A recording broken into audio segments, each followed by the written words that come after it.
بسم اللہ الرحمن الرحیم۔ سید شہنشاہ حسین نقوی ہوں۔ آج مجھے اسلام آباد میں مرکزی امام بارگاہ میں خمسے کی چوتھی مجلس سے خطاب کرنا تھا۔ ہم نے 2 مجلسوں سے خطاب کیا اور ایک مجلس ہمیں نہیں پڑھنے دی گئی، اور آج بھی مجلس ہمیں نہیں پڑھنے دی گئی، بلکہ مجھے ایک جگہ مہمان لے کر آ گئے، اور میں ابھی بھی اسلام آباد سے کئی گھنٹے کے فاصلے پر ایک جگہ مہمان ہوں۔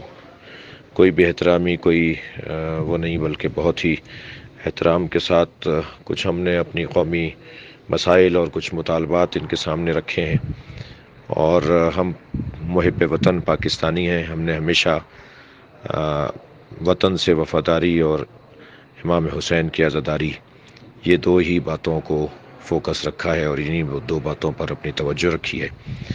میں تمام پاکستان میں بسنے والے سنی شیعہ محبت کرنے والوں سے اپیل کروں گا کہ پرامن رہیں، اور اگر گھر سے باہر نکلے ہوئے ہیں میری محبت میں تو اپنے گھروں کو چلے جائیں۔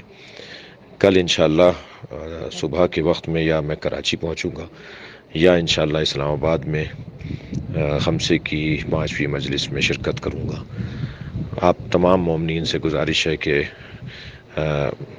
میری خیریت سے آگاہی پاتے ہوئے پاکستان کی سالمیت کے لیے اور محبان اہل بیت کی امور کی بہتری کے لیے اللہ کی بارگاہ میں دعا فرمائیں۔